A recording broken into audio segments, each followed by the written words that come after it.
Kun raadiyoo sagalee Oromooti. Raadiyoon sagalee Oromoo torbanitti guyyaa 3 wixata roobii fi sanbata galgala keessaa sa'a 7 hamma 7 walakkaatti kan isiniif darbu. Tamsaasni dambalii gabaabaa meetir baandii 16 yookaan kiiloo heerzii 17,850 fi karaa intarneetii oromovoice.org darbu kun amma jalqaba. Kun raadiyoo sagalee Oromooti. Akka mooltan dhaggeeffattoota keenya kun reediyoo sagalee Oromooti kan isinii dabraa jiru. Qophiin keenya irratti warri mariitis yeroo isaa eeggatee dhiyaata. Dura kan dhiyaatu oduudha. Ani kan isin keessummeessituu Sirfannaa Naamas. Amma oduu har'aatiif gara dasuu duulattiin isin dabarsaa. Isaa wajjin turtii gaarii isiniin jenna.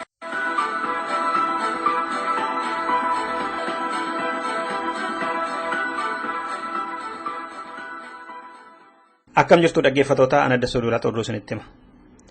Harargee dhiyaa aanaa masalaa keessatti fincilli xumura gabrummaa ammas itti fufee jiraachuun dhagahamaa jira. Qeerroo fi qeerrattiin aanichaa diddaa isaanii hanga ammaatti hin dhaabne. Kan amma itti jiran kan ammoo daranuu cimsuudhaaf jimaata kaleessa walii galteerra gahani. Keessattuu qeerroo fi qeerrittiin ganda coomaa keessaa wayita wal argan sana hidhaa ajjeechaa fi hiraarsi itti hammaatullee hanga bilisummaatti akka duubatti hin deebine walii galanii tuka'anii jedhe maddi keenya. Toora sanarra hiirnaattis torbuma kana keessa diddaa cimaan deemaa akka ture ni beekama. Godina Shawaa dhiyaa aanota hedduu keessatti diddaan uummataa cimee deemaa jira. Karaa konkolaataa cufuun akka falaa waraana dura dhaabbatuutti fudhatameera. Mootummaan loltoota isaa hedduminaan magaalotaa fi baadiyyaa godinichaa keessatti bobbaasee namoota reebsaa jira jedhamallee. Engadda kana aanota kan akka Ada'aa Bargaa fi Meettaa Roobiitti mootummaa irratti diddaa guddaatu godhamee ture uummata naannoo sana jiraatuun. Magaalota kan akka Mogor, Shinoo fi Reejjifaa keessatti uummata hedduutu bahee mootummaa balaaleffataa turani. Waraanni qawwee hidhatee itti ergame immoo namoonni rifatanii akka jiilaniif garmalee hiraarsaa jiru. Jiraattonni garuu karaa konkolaataa itti cufuudhaan sodaa tokko malee dura dhaabbataa jiru jedhe oduun achirraa nu gahaa jiru. Torbuma kana keessa godinuma sana keessatti aanaa jalduu magaalaa Goojjootti diddaan uummataa cimaan godhamee wayita turetti 7 madaahaniiru. Ambottis gaafa wixata darbee konkolaachiftoonni oofuu waan didaniif rakkoon geejjibaa ture. Gindabaraatti Calliyaa, Midaaqanyii fi Dandiifaa keessa waraanni Itoophiyaa baadiyyaaf magaalaa keessa socho'ee uummata bahaaf galma dhoowwaa jira jedha oduun achirraa nu gahaa jiru. Diddaan uummataa kun immoo Qeellam Wallaggaa aanaa Horrootis itti fufee jira. Muugii keessattis jibbinsa mootummaarraa kan ka'e jiraattonni ifatti mootummaa kana balaaleffataa jiru. Achittis waraanni akka fedhetti namoota qabee hidhaa jira. Magaaluma kana keessatti torbee kana keessa barattoonni 20 caalan qabamanii hidhamaniiru. Adda bilisummaa Oromooti jedhamanii. Godinoota kan akka Harargee dhiyaa fi Bahaa, Shawaa dhihaa, Qeellam Wallaggaa fa'aa keessatti alaabaan adda bilisummaa Oromoo karaarra manneen barnootaa fi bulchiinsa magaalotaa keessatti deddeebi'ee fannifamee argamaa jira. Kun immoo uummatnii fi barattoonni gara adda bilisummaa Oromoo goraniiru jechuudhaan mootummaa Itoophiyaa hedduu rifachiisee jiraachuutu dhagahamaa jira. Boorana aanaa Yaa'aa Balloo keessattis torbuma kana keessa mootummaa abaaruudhaan fincilli jiraattotaa fi qeerrootiin godhamee ture.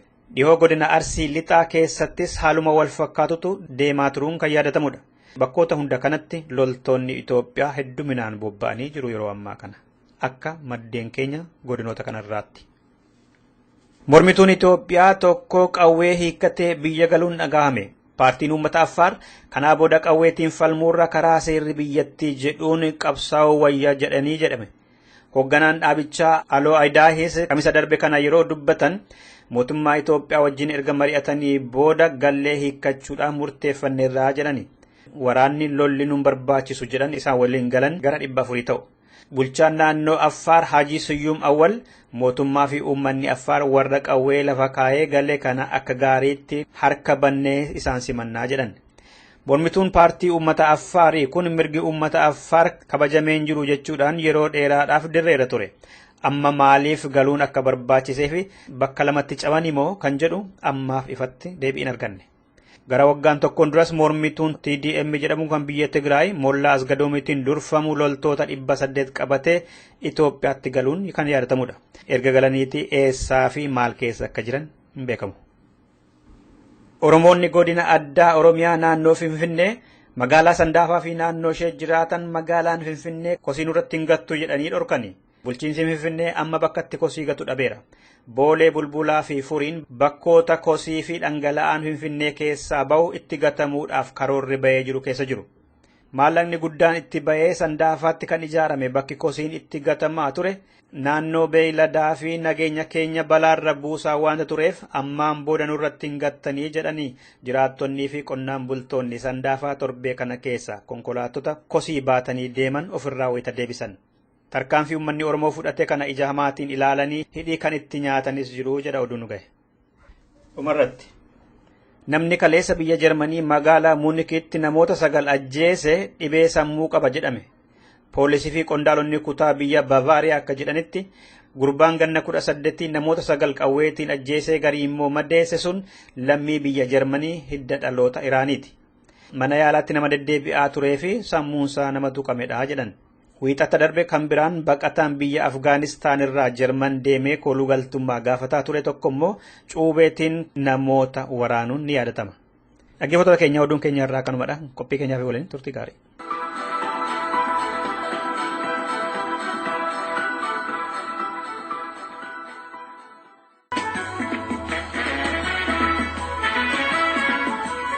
Dhaggeeffattoota keenya kabajamoo akkam ooltan kun qophii waarii marii. Qophiin waarii marii torbanetti guyyaa tokko isiniif dabru amma jalqaba.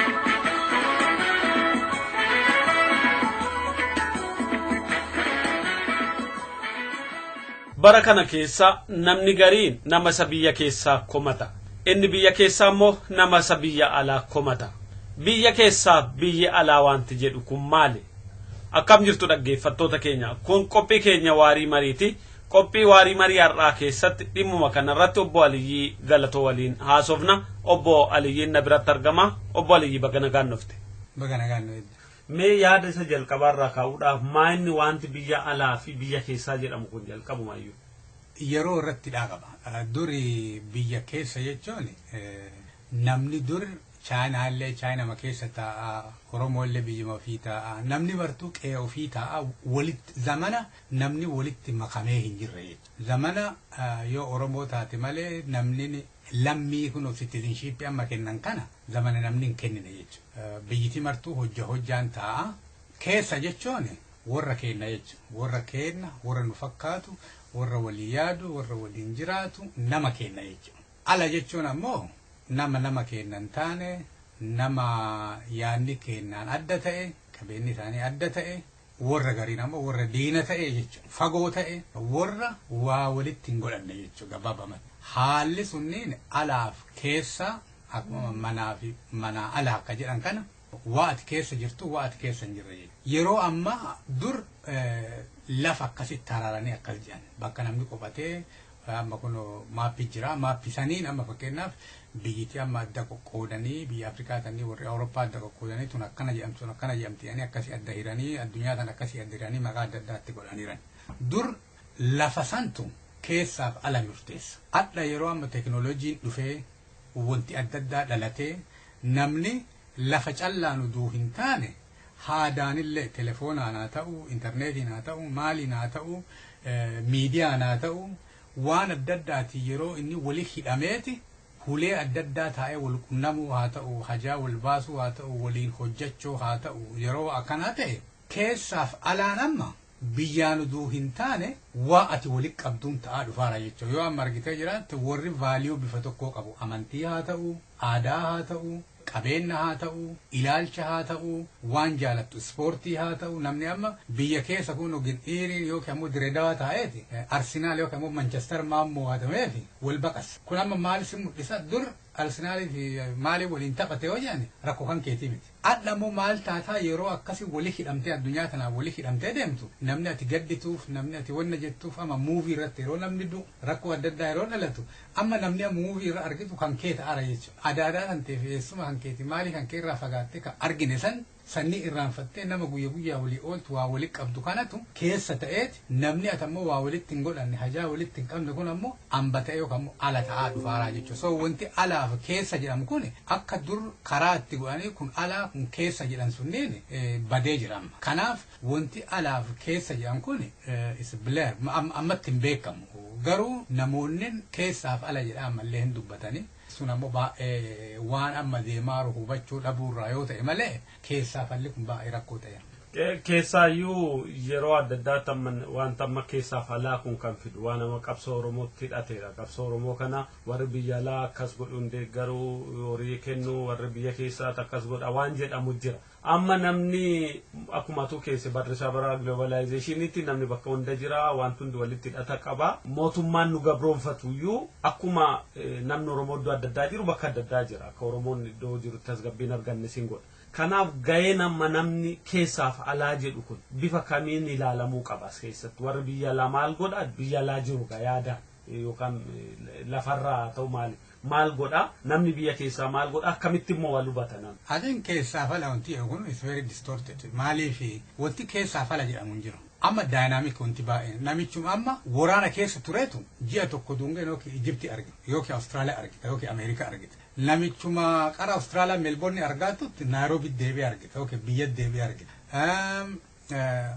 Waan amma fakkeenyaaf OMN yoo fudhatte amma yoo akka alaa taate miidiyaan kun amma alaa darba yookiin ammoo madda bilaa boo fudhatte alaa darba. Amma miidiyaan kunniin jiraachotu namni Oromoo achi keessa wal argee waan godhaaru kana wal hubatee qabsoo sabaa godha. Qabsoo sabaa wanti godhaaru amma miidiyaan jiraachu. Uduu miidiyaan jiraachuu baate qabsoo sabaan ta'u qabsoo naannoo tokkoo ta'a. Kanaaf amma miidiyaan kun amma yeroo akkana namoota waliif fidee namni achi keessa waa hojjetaa akka riippoortii achi keessatti yeroo argaa waan kana hojjetu miidiyaan kun hin deeggare jedhama moo qabsoo jira. Ana akka kiyyatti qabsoo jira maaliif wanti kunniin uummanni akka itti wal argu godhe yoo dhaabate wanti namni godhu hamilee argatee waan deemaarutti aaree akkana ka'ee waan tokko godhuun waan namni hojjete beekumsa karaa kana deemaa fakkeenyaaf namni miidiyaa irra ba'eet profeesoroonni keenya beekonni hayyoonni warri qabsoo irra turan warri adda addaa baay'anii achirratti yeroo dubbatani namni beekumsa san argatee beekumsa sanii waa hojjeta. Hatama beekumsa kan kee fudhatee namni yeroo tokko hojjetu ati gargaarsaa miti ka godhaat qabsoo jirtaa jechuudha. Maaliif namicha san impaawarii gootee ta'e jechuudha. Hin gargaarre hunnatti goota hunna godhuun ammoo qabsoo.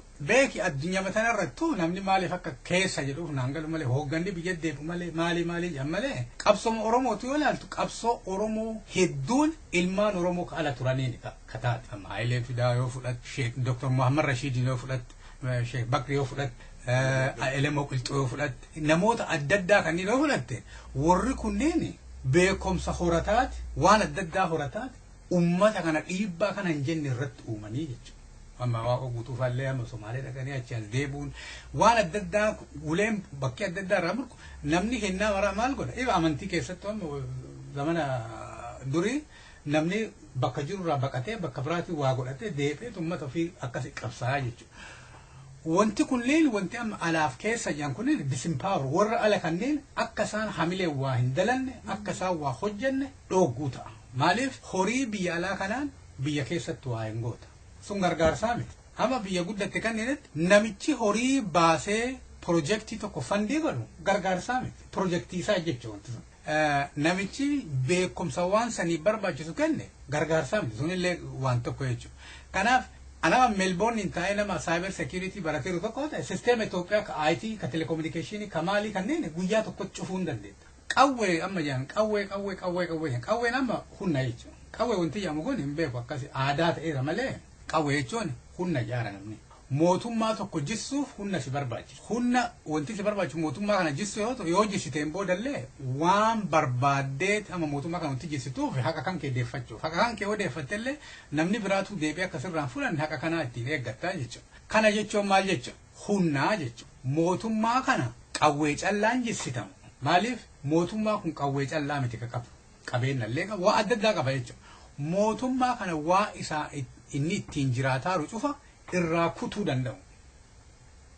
Gargaarsa ka miidiyaa ta'ee, ka dippiloomaasii ta'ee, ka qawwee ta'ee, ka waan adda addaa nama achi keessa taa'ee hojjetu ta'ee qalbii namaarra hojjettee waraana Oromoo kana cinaan waraanni biyyatanii Oromoo cinaa waraana Oromoo kana achi yaaftee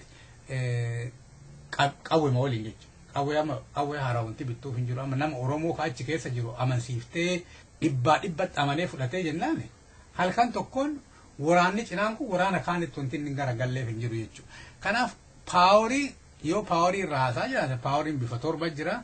Paaworiin qawwee kun paaworii torbaa san keessaa tokko. Paaworiin qawwee kun maal godhama? Waa miidhuu danda'u jechuun humna atini waa itti miiteeti waan kan kee ittiin deeffattu jechuudha. Humna jahan kuwwan ammoo barbaachisa sanniin irraa yeroo baay'ee haasamu amma wanti miidiyaa irraan haasama kan beekumsaa jechuudha. Humna beekumsaa.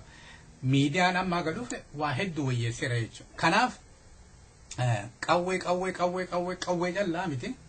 Waraanni sirii qawwee irraa gara biraatti jijjiirama jechuudha. Amma diroonii fa'aa dhufeera, saayibar seekiriitii amma waa'ee saayibar seekiriitii kanneen biyya amma biyyattii takka hin dagadhe Awurooppaa keessa akkuma jiruun wanti isaanii cuftuu intarneetii hidhaa qaba.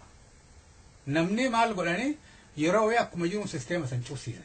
Ka bishaanii, ka elektirikii, ka tireenaa, ka maalii, ka waan maraa jalaa cufaniiti biyyattiin akkuma jiruun cufamte. Jechuun amma mootummaa kan jibsuuf deemtu taate jigee jechuudha. Biyyi keenya ammoo 3% internet penetration qabdi. Baay'ee duuba haftu waa'ee teknooloojiitiin. Garuu stiil wanti amma waan akka telekominikeeshinii waan adda addaa hin fayyadamte biyyattiin sun waan sanni dhimma itti baaneeti mootummaa kana wanna jechuu hin danda'ani. Wanti amma keessaaf alaan kun irra an akka kiyyatti mootummaa kana jissuuf namoonni maal godhuu qaban. Amma pileesiin waan tokko amma waa afurii san keessa amma place amma bakkarraa hasaaran keessa biyya keessa yeroo bakkarraa hasaaran bakkillee barbaachisa garuu waan barbaachisu keessaa tokko amma Oromoon tokko bakka qajeelaa jiraachuu amma bakka qajeelaa yeroo sin jedhu bakka waraanatti barbaachisu waraanu bakka dippiloomaasii amma Waashingitanitti mootummaan kun loobii godheeti akka baqataan kennan gargaaramne akka namni kennan gargaaramne akka keeziin kennan dhagayamne akka dhugaan kennan baane hojjetan. Achitti ulee sanii argamee namni wanti teenna dhugaan teenna tun akka dhagaamtu addunyaa kanarra akka dhagaamtu godhuun miidiyaa biyya faranjii keessaa loobii godhanii wanti kenna kan baane godhan kanneen irra hojjetanii dhugaan teenna addunyaa kanarratti akka baatan godhuun qawwee miti. Amma bakkiin barbaachisa. Kabiraa maali? Promooshinii amma piin biraa tokko pileesii tokko promooshinii. Promooshiiniin Oromoo waa ufii himachu. Addunyaa kana keessatti ufitti himuu callaa duun taane afaan adda addaatiin afaan faranjii callaa duun taane afaan hindiitiin afaan chaayinaatiin afaan amma addunyaa kanarra guguddataa kanneen afaan arabaatiin biyya adda addaa kana keessatti waraabaniit yuutuubii marallee oka itti namni keenya ammoo huleema dhaqetti afaan saniin barata. Afaan barateeru kanaan amma namni keenya afaan chaayinaa beeku jira afaan hindii beeku jira afaan arabaa beeku jira afaan faransaa beeku jira afaan xaaliyaanii beeku jira afaan ingiliizii beeka afaan namni keenya hin beekne hin jiru. Namni keenya afaan raashiyaa baratee afaanuma beeku kana cufaan waa Oromoo waraabee namni achirra kaayaa yoo deeme waggaa 5 waggaa 10 keessa jijjiirama guddaa fidaa jechuudha. So promoshiniin guddisee barbaachisa. Wooma kan kee kana jarri akkana nu godhaara akkana nu ajjeesaaraa duun taane jara impaaworii godhuu duun taane uf impaaworii godhu. Nu kana barbaannaa nu nama akkanaati lakkoofsi keenya akkana bareennaa seen akkanaa qabnaa waa akkanaa godhuu deemnaa jiruun keenya kana fakkaata isinillee kana goonaa je'aniiti uf waa ufii himu waan jarri nu goote duun taane waan ufii himuun guddisee barbaachisa. Kabiraa gatii eega bilisummaa barbaadde bilisummaan rakasaa miti amma bilisummaan rakasaa miti waan qaalii yeroo barbaaddu gatii guddaatti kafaluu danda'uu qaba namni.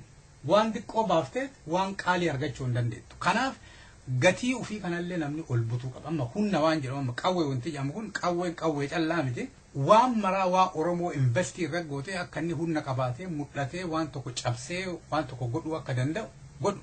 Kun Oromoo keessatti wanti guddaan Oromoon waa ufii oomishuu barachuu. Addunyaa kana keessatti waan kan kee oomishtee kun ka Oromooti argite kun buna Oromooti kun uffata Oromooti kun nyaata Oromooti kun atleetii Oromooti kun doktora Oromoo kun injiinar Oromoo kun looyara Oromooti kun maalii Oromooti fiildi masilaa addunyaa kana keessa ilmi namaa ittiin baratu mara maqaa Oromoo yoo irra keette wanti Oromoon namoota akkanaa kanneen qabu doktora qabu injiinara qabu looyara qabu atleetii qabu aartii qabu nyaata qabu maalii qabu haa beektaa namni garii hiyyeessa nu se'a namni garii wallaalaa nu se'a maaliif beektaa namichi wallaalaa si se'a illee uummata kana ganaa barsiisanii maal godhanii akkana godhuu irra jedheeti abdii sirraa mura udu'a beekaan kan kee akkanatti tirri deebi'ee akkasiin lafa jiraate uummanni kun waa beeka maaltu dhibee raarree jedha beelaa keenya fidanii mul'isan uummanni kun lafti isaa akkana qabeenya qaba akkanaa maaltu dhibee raarree uummata kanaa jedhan. Amma ooftee rakkoo kan kee maal godhuu qabda rakkoo kan kee dhiphisuu qabda wanti akka rakkoo kan kee wanti dhiphiftuuf yoo waan qabdu maraa addunyaa kana keessa keette wanti ati dhabdeettu bilisummaa callaa akka ta'e illee namni arga. Amma bilisummaa callaa miti kan namni argu. Ummanni kun waa beekaayyuu, ummanni kun nama qabaayyuu, ummanni kun nyaata qabaayyuu, ummanni kun aadaa qabaayyuu, ummanni kun kitaaba qabaayyuu, ummanni kun bakka itti jiraatu qabaayyuu. Hin jiraami. Ummanni kun lakkoofsisaatu hagami. Gaafii nama nu laaluuf gaafii hedduu jiraa jechuudha. Kanaaf biyyaa fi ala wanti si goosisu bakki ati jirtu maraa bakka ati itti mul'attu maraa qeekan keeti. Achi mul'atta. Bakka ati hin jirre maraa fakkeenyaaf biyya Finfinnee olatte biyya Oromoo fakkaatu. Amma wanti Oromoo hulee hedduu kan mul'atu taate Finfinneen magaalaa Oromoo fakkaatti sila. Amma biyya guddatte kanneen keessatti sisteema mootummaati jira. Mootummaa keessa jirra. Mootummaa kana keessatti oduu Oromoon jiraate. Amma fakkeenyaaf lakkoofsa namaa yeroo laakkaan yoo Oromoon achi keessatti lakkoofsisaa guddaa ta'e namni illee vootiif si barbaada. Vootii waan si barbaadu si illee waa godha.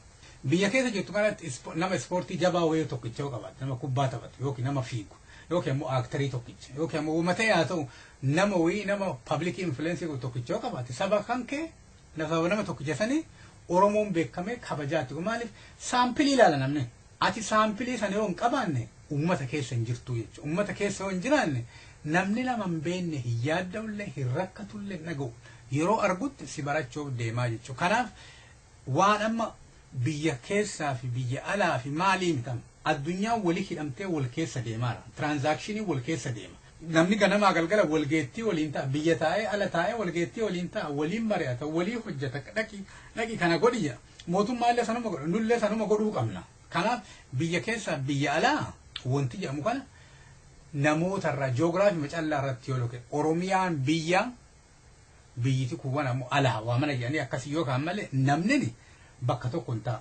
Hojiin illee bakka tokko hin dalagamu. Qabeenyi illee bakka tokko hin burqu. Hoogganni illee bakka tokko callatti miti ka barbaachisu. Hoogganni diisin nu barbaachisa. Dippiloomaasii akka gaarii hojjechuuf. Hoogganni biyya keessaa nu barbaachisa. Waraana hoogganuuf. Hoogganni nu barbaachisa. Basaasa ta'ee biyya keessaa biyya ollaa irratti hojjechuuf akkuma mootummaan godhu jechuudha. Kanaaf konseptii nama biyya keessaa biyya alaa fi lakki nu warra biyya alaati kanaafuu nu laalu wanti nu goonu tiifoozo alumaa gargaaruu qabna. No. Qabsoon godhamaaru nu asitti illee we are subject. Biyya alaatitti illee no. We are not equal. Warra kaawwanee. Maal jechuun warri amma Itoophiyaa isaan mootummaa keessaa dhufan. Mootummaa keessaa waan dhufaniif akka nama mootummaa qabuu tokkotti tiriitii ta'an. Yoo mootummaa Awustiraaliyaallee asii waa irra geesse akkasiin ilaalan. Nu ammoo warra mootummaan sun cunqurse waan taaneef mootummaa sanillee hin himannaa sitti illee. Because hiriira ba'uun kennaa beesanuma himaabe. Mootummaan kun akkana nu godhee. Maaliif? Mootummaan sun diina kenna nu as eessallee haa jiraannu Oromoo taane namni dammaqii qabu mootummoonni achi jiran sunniin cuftu diina Oromooti. Maaliif diina Oromooti? Nu biyya sanittuu qixaa miti. Ija tokko nu laallama. Nama Oromoo ijaan limsatu yaa namni amma hin barreessaa namni Profeesar Asaffaa Mawonnoo irratti argeeti exactly waan ta'amusa barreesse. Maaliif akka Oromoo ijaan limsatan Oromoo irraa ajjeesuuf ta'an yeroo argan Oromoo akkuma kun amma faranjiif gurraacha biyya Ameerikaatti jiru kana. Poolisiin gurraachi innaa maraan shakkama. Maaliif sisteemaa beeku sisteema jira. Adiin baay'een shakkama. Qawweellee harka qabatee jechuudha. Kun ammoo koofiyyaa iyyuu godhatee koofiyyaa achi keessaa qabaatiin naayyanii shakkanii fatiyyiitiin naan. Akkasuma Oromoon lubbuu Oromootiif lubbuun nama Itoophiyaa qixaa miti sisteema Itoophiyaa keessatti. Ati waan feete ta'e haga hayyuu feete ta'e maalii feete ta'e gatiin kan kee gatiin kan garbichaa sana. Maaliin beektaa? Jeneraala illee taate deemisiin jedhan akkuma xiqqoo ijoollee moo'ii taate jeneraala jechuun nama waraana guddaa jechuudha. Profeesara taate deemisiin jedhan yuunivarsiitii deemisiin jedhan. Biizinasa hedduutu qabdu biizinasa kan kee kana dhiisii deemisiin jedhan. Kun maal mul'isaa? Atinuu meeshaa yookaan immoo roo maateriyaal jedhanii qabeenya Itoophiyaa akka ati taate. Uummanni Oromoo rakkoo akka namni Itoophiyaa qabu kan nu qabnu illee jira. Keenna ammoo nu takkaffaa sisteema Itoophiyaa san keessatti nama ta'ullee isteejii biraati nuuf. Nu amma namaa iyyuu miti akka isaaniititti duraan nama ta'uu qabna. Itti aansineeti waan ilmi namaa gaafatu gaafanna jechuudha human right. Maal jedhanii? To ask human right you have to be human first jedhan. Ati nu duraan nama ta'uu qabda waan namaa gaafachuu waa ilma namaa mirga ilma namaa gaafachuuf ati nu nama ta'uu qabda duraan ilma namaa ta'uu qabda waan jedhantu jira. Kanaaf nu isaan hennaa maraa namaa mititti ilaalanii warri amma sisteemni Itoophiyaa hennaa maraa namaa miti nu ilaalan.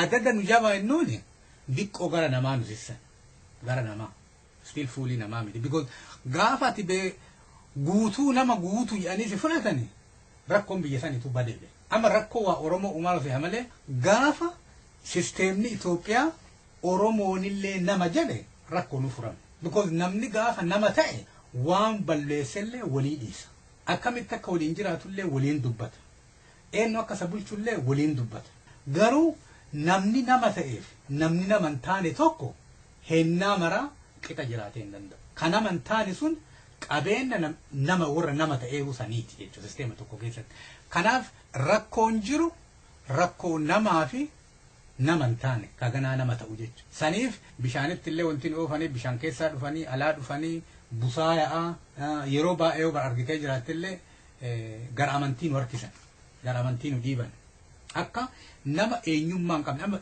nama yoo taate beektaa eenyummaa qabdaati akka nama eenyummaa hin qabne takkaa gara busaayaa takkaa gara amantii takkaa gara maaliif oofan jechuun eenyummaa kan kee akka hin jiraanne jechuun akka saba wanti jedhamu kun akka hin jiraanne jechuudha wanti amma Oromoo process jedhu kun ammoo giddimatti waan kana sentera Itoophiyaa keessattuu wanti amma qormaataa suni biyyattii dhiibbaa guddaa irratti godheeti jijjiirama guddaa fide jechuun mata qalbii namaa keessatti because wanti kunniin lafatti qawwee miti ka jijjiiramu mataa namaa keessa jijjiiramuu qabaa jechuudha kanaaf wanti guddaa irra hojjetamuu qabu nama takkaffaa nama Oromoo kanaa ka sisteema Itoophiyaa jala fiigu deebi'eeti akka namaatitti hin jiraanne ufiin dhaabachuu akka danda'u ufiin dhaabatee uf danda'ee yaada ofii qabaatee waa ofii qabaatee qe'ee ofii qabaatee mootummaa ofii qabaatee ollaa waliin jiraachuun innaa maraa rakkoo miti mootummaa waliin jiraachuun rakkoo miti yeroo ati garbaa fi warra si garboomfate jidduutti wanti ati isaa waliin godhattu jiraata ashkarii jechuudha kanaaf